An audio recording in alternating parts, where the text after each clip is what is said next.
Is there anyone with a medical background on board? We need to hurry, an elderly person needs help. I used to be a doctor, I said, raising my hand. Please help us, urged by a beautiful flight attendant, I proceeded to the front of the plane. This is the story of a once brilliant surgeon who was ousted from the medical world and encountered a crisis while returning to his rural hometown by plane.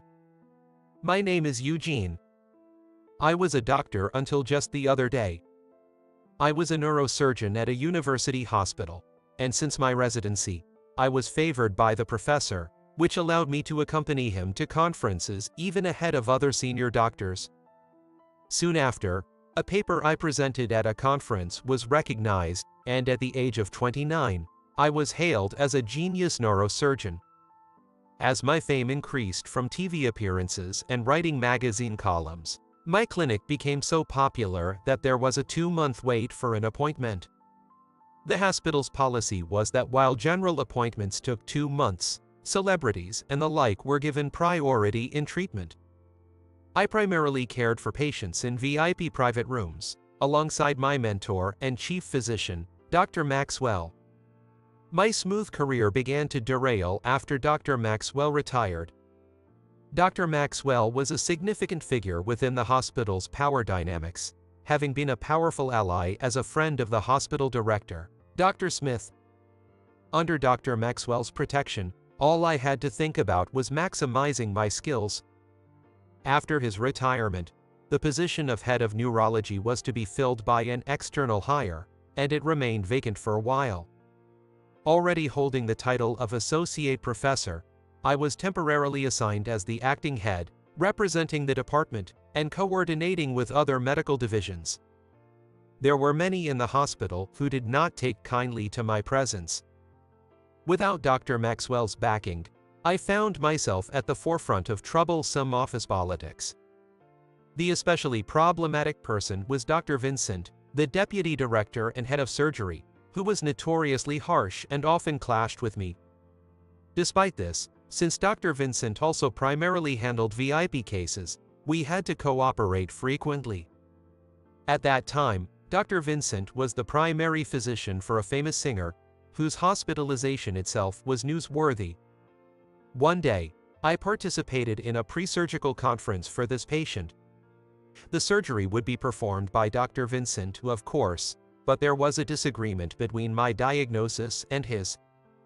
Despite repeatedly presenting the imaging and explaining, my views were dismissed, and none of the other doctors dared to contradict Dr. Vincent. Eventually, Dr. Vincent decided my diagnosis was wrong and proceeded with a different treatment. The patient did not survive. It was clear that the cause was Dr. Vincent's misdiagnosis and surgical error. However, he shifted all the blame onto me. I was blamed for the patient's death due to my supposed misdiagnosis. In this hospital, going against Dr. Vincent meant not being able to survive. Although a few nurses and pharmacists spoke out in my defense, they were dismissed as a warning to others. No doctor was willing to speak the truth, and I was left to take the fall alone, resulting in my departure from the hospital. My medical error, sensationalized by the media, effectively ended my future as a doctor. Disgusted with the world of medicine and losing my passion for saving lives, I decided to return to my rural hometown to take over the family inn. It's about a 2-hour flight to my hometown. Normally, I would have flown first class, but this time I bought an economy class ticket and waited for boarding, and then in the lounge, which was noisy due to first-class passengers. A younger men were loudly celebrating with a few older men. Other passengers frowned at their unrefined behavior, but they continued their loud conversations, which were clearly audible. Derek is the main guest at tomorrow's conference. It's unprecedented for someone his age to be a professor. From such conversations, it was evident. Some doctors and their entourage were heading to a conference. The doctor, clearly younger than the others, was being flattered and acting superior. Well, it's a world I no longer belong to. Once on the plane, I started to read a book. After takeoff, It wasn't long before there was a commotion up front. Apparently, there was a medical emergency in first class. Sure enough, the doctors from the lounge were also on the same flight. There was no role for me to play. I realize that I'm thinking about this. I've quit being a doctor, I'm just an ordinary person now. Just when I thought it had quieted down, a flight attendant rushed in from first class in a fluster. "Is there a doctor on board?" It was a phrase I often heard during my active days. There were doctors headed to a conference in first class. From the content of their pompous conversation, I guessed they were from a major hospital. Had they not attended to the patient? Excuse me, aren't there some doctors from a hospital in first class? When I raised my hand and called out to the frantic flight attendant, she looked at me as if grasping at straws. "Are you a doctor? Could you please help us?" My gesture caused a misunderstanding, but I was curious why those doctors hadn't responded, so I followed the attendant without clearing up the confusion. Upon reaching first class, it was chaotic. A group of doctors from the lounge before boarding were surrounding an elderly couple, attempting to administer treatment. "What should we do, Derek? It's not subsiding," said a man anxiously observing the patient, addressing the youngest and most authoritative among them. The elderly man was having a seizure and had lost consciousness. "Ma'am, is this the first time your husband has had an epileptic seizure?" Derek, the man addressed as such, spoke to the woman who was pale and holding her husband's hand. "Epilepsy? This is the first I've heard of it. Is my husband having an epileptic seizure?" These symptoms are definite. While individual reactions may vary, they should stabilize soon. It's important to keep him lying on his side to monitor his condition. Your husband is lucky to have me treating him. His entourage nodded in agreement. After all, Derek is the next chairman of the American Neurosurgical Society. He's an authority in this field. Being on this plane was a stroke of luck. They praised Derek in chorus. As I was led through this exchange by the flight attendant, I found myself standing before the patient. Despite having quit medicine, the patient's symptoms and possible diagnosis instantly came to mind. "Ma'am, was your husband taking any medication for high blood pressure?" "Yes, my husband has high blood pressure and regularly receives medication for it," the wife responded to my inquiry. Hearing this, I directed Derek and his group. "This is a case of hyponatremia. Derek, administer saline immediately." Since I had quit medicine, I no longer carried emergency medical supplies as I used to. "What? Who do you think you are giving orders to? Derek isn't someone that a doctor who can only afford economy class should be talking to." His group confronted me aggressively. Anyone, please prepare an IV quickly. Severe hyponatremia can closely mimic epileptic seizures. It's common knowledge in neurology. Derek's entourage started murmuring among themselves. "Is Derek's diagnosis incorrect? That can't be." They exchanged confused glances. Meanwhile, the man's seizures started again. If a respected doctor lets a patient die on a plane, he might as well be erased from the medical society, I said firmly. One of the entourage finally called a nurse from economy class, and they began administering an IV to the patient. "You guys, do whatever you want." Everyone fell silent, watching Derek's reactions. After the plane landed, I was urged to accompany the patient to the ambulance waiting on the tarmac. I hesitated honestly. It's such a rural place.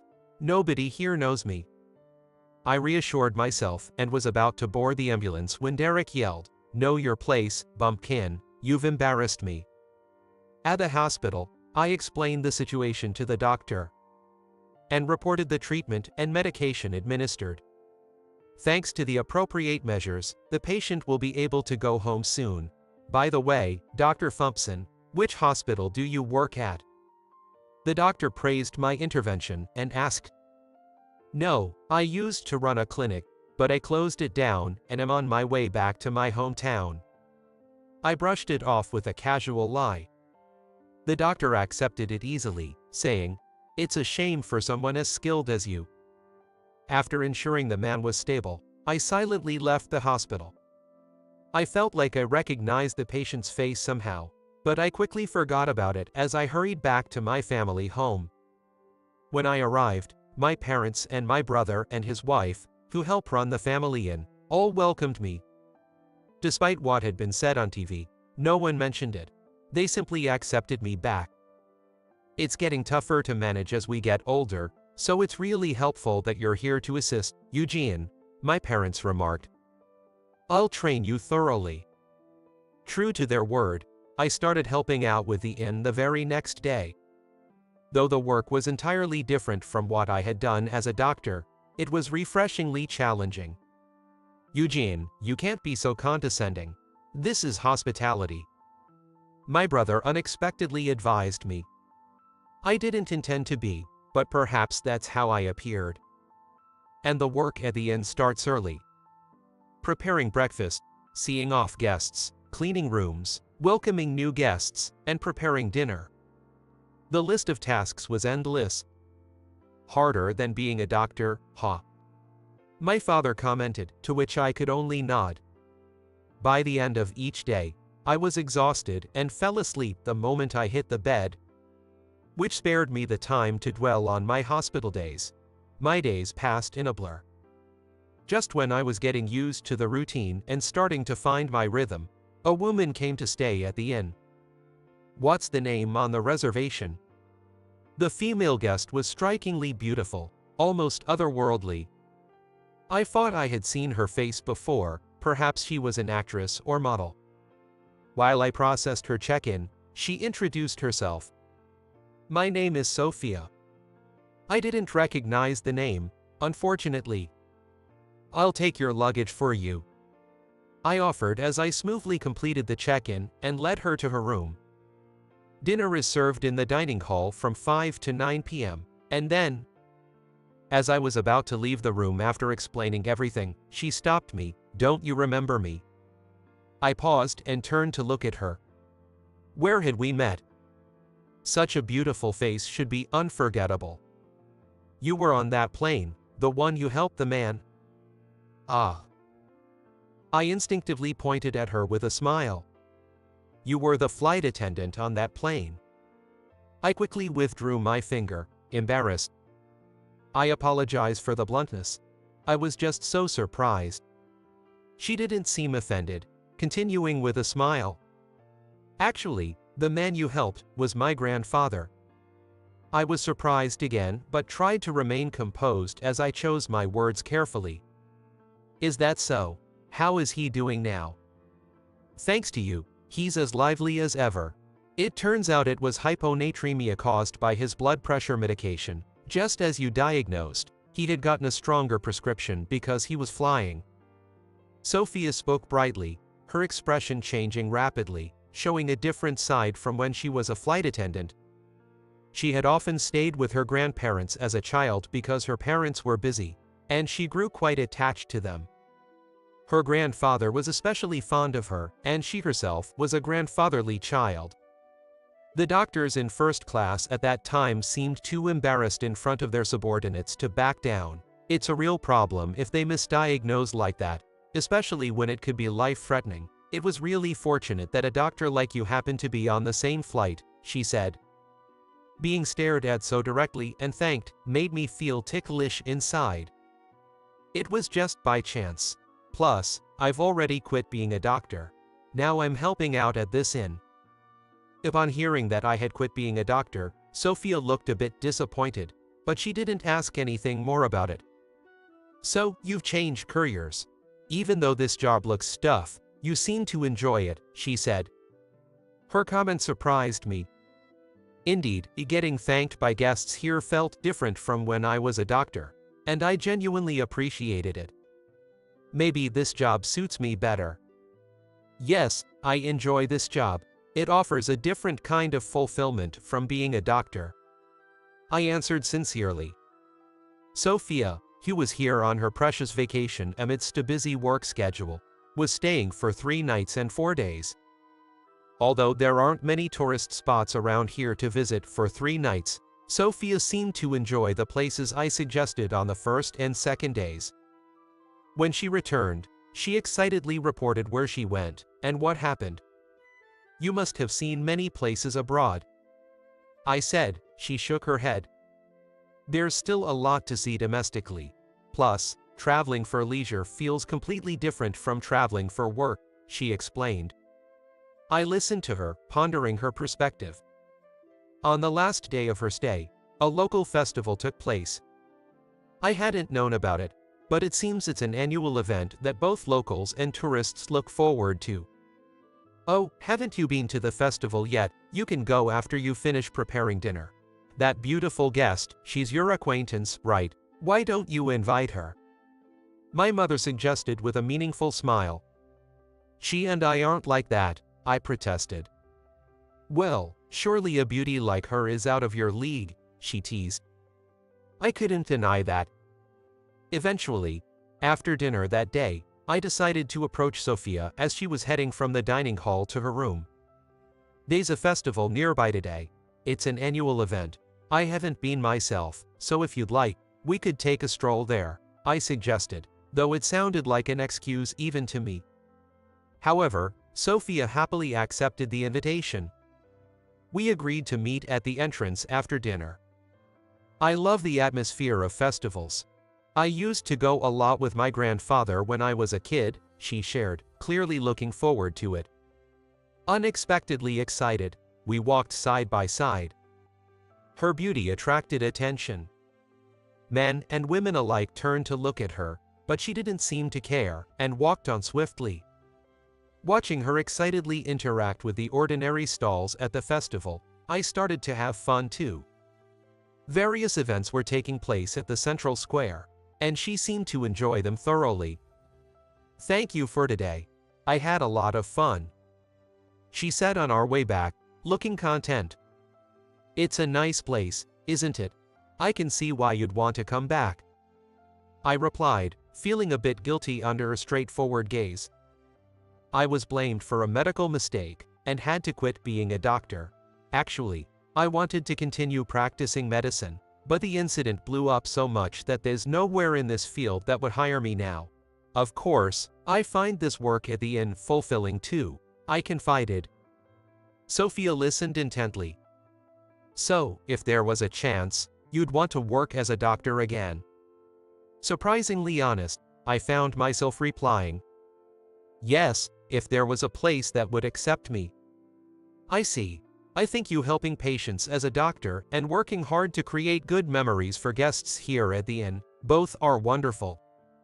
She smiled satisfactorily.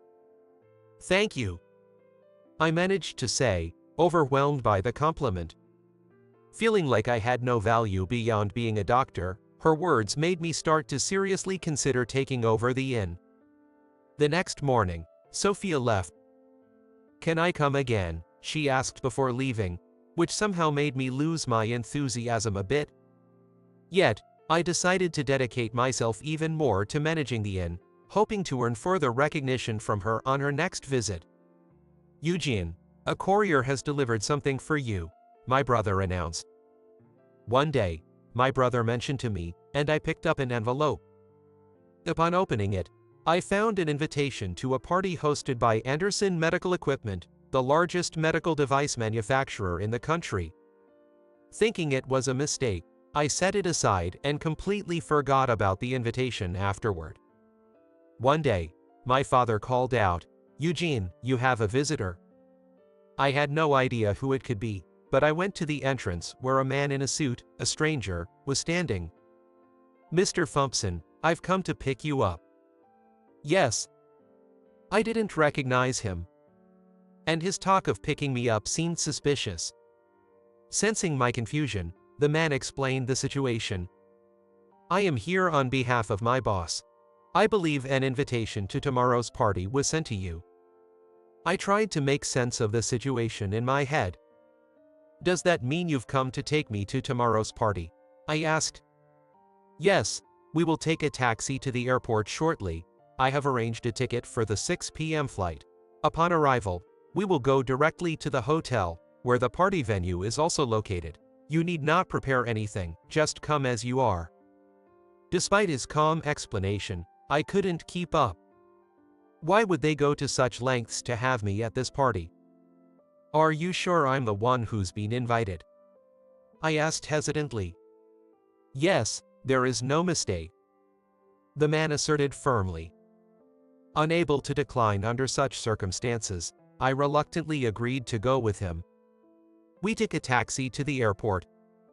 And ironically, I was on a first-class flight. Being a reception hosted by a pharmaceutical company, it was undoubtedly filled with medical professionals. I didn't understand why I was invited, but I feared that revisiting my past after starting anew might lead to unpleasant experiences. I was already regretting following this mysterious man. After landing, we switched to another taxi and headed to a well-known upscale hotel. In the hotel lobby, the man who brought me said, "I will come to pick you up again tomorrow," and then he left. I was escorted to a suite for some reason. A high-brand suit for tomorrow's party was prepared in the room. No escape now. Dinner had apparently been ordered in advance and was delivered to my room. I decided to make the best of the situation and enjoy the suite. The next day, after getting ready, the same man came to pick me up. We took the elevator down to what seemed to be the largest room in the hotel. Food was arranged buffet style, and as I stood there blankly, a waiter handed me a glass of champagne. I wondered how many people were gathered here. Probably around 100. The crowd was all medical professionals, a familiar array of faces. Some recognized me and began whispering as they looked my way. Pretending not to notice the discomfort, I went to get some food. Then, I heard a familiar voice call out, "Eugene." Looking in the direction of the voice, Sophia was waving at me. Sophia. Dressed in a gown, Sophia was stunning, standing out even in a crowd. She had looked good in her flight attendant uniform and casual clothes during her travels, but today, she was as beautiful as any actress. I couldn't help but stare. "I'm glad you came. Can I get you a drink?" she asked, easing my nerves with her friendly demeanor. "Thank you," I responded honestly. "To reunion." She raised her glass, said that, and took a sip of her champagne. Delicious. Pleased, I asked her. "By the way, Sophia, why are you at this party?" After taking a sip of my champagne, I couldn't help but inquire. "A relative of mine is involved with the organizers. I heard that you would be here too, so I took some time off work," she said with a mischievous smile. As we chatted, the party officially began. The first to speak on stage as the chairman of Anderson Medical Equipment was the man who had fainted on the plane that time. "He's your grandfather, right?" "The company was founded by my grandfather. The current CEO is my father," she replied, still with that playful smile. Then I turned my attention to Chairman Anderson on the stage. "As you know, we pride ourselves on being the top pharmaceutical manufacturer in the country. In pursuit of further development and for the advancement of the medical field, we have been planning a new project. We have built a hospital where we can directly use and manage our pharmaceuticals in clinical settings to see their effects on patients firsthand. It makes sense for the manufacturer, it saves on marketing to doctors, and hospitals get priority access to hard-to-obtain drugs. Plus, they can observe patient outcomes directly." Impressed, I listened until suddenly, "Eugene," my name was called out, the lights dimmed, and a spotlight shone on me. All the guests turned to look in my direction. Blinded by the light, I covered my eyes with my hand, but the announcement came regardless. "We have decided to appoint Eugene Thompson as the director of our new hospital." Confused, I stood there as a voice rang out from the crowd. "That man committed a medical error 2 years ago and was virtually expelled. Can we really trust such a person with a hospital directorship? Without trust in the director, the hospital's management is doomed to fail." The room stirred. The voice belonged to none other than Dr. Vincent, the very person who had pinned the medical mistake on me. With a young doctor, Derek, who had misdiagnosed hyponatremia as epilepsy, by his side. That's right. Appointing a doctor who made such a grave medical error as director will tarnish the hospital's reputation before it even opens. Derek chimed in, supporting Dr. Vincent. Sophia had told me that Dr. Vincent and Derek were uncle and nephew. But regarding that matter, the chairman began to speak, and the room quieted down again. When the incident made the news 2 years ago, our company's product was mentioned. I personally investigated the incident because our product was involved. And what did we find? Misdiagnosis suspicions came to light. So, that means Eugene is responsible. In front of the majority, I was again being announced as the perpetrator of the medical accident. Suddenly, on a familiar voice shouted, "No, it's not true. It was the deputy director's misdiagnosis." None of the team involved at the time testified the truth because they were afraid to contradict Dr. Vincent and risk their positions. From there, I officially became the director of the new hospital. Later, the incident 2 years ago was acknowledged not as a medical accident, but as a misdiagnosis by Dr. Vincent. Thanks to a nurse speaking the truth at that party, my innocence was proven. Thus, I became the first director of the hospital, which quickly garnered attention in the medical community. Sophia's grandfather, Mr. Anderson, even asked if I would consider marrying his granddaughter, and I happily accepted the proposal. Sophia resigned from the airline to marry me, and she has been by my side ever since. The hospital's management is going smoothly, and we have been blessed with 2 children. Sophia, now approaching her senior years, is still beautiful and hides nothing. As a couple, we are somewhat famous within the hospital. There's just one secret plan I have kept from Sophia. I'm planning to retire from hospital management next year and return to my hometown with Sophia to take over the family inn. I can already picture the beautiful innkeeper by my side, smiling,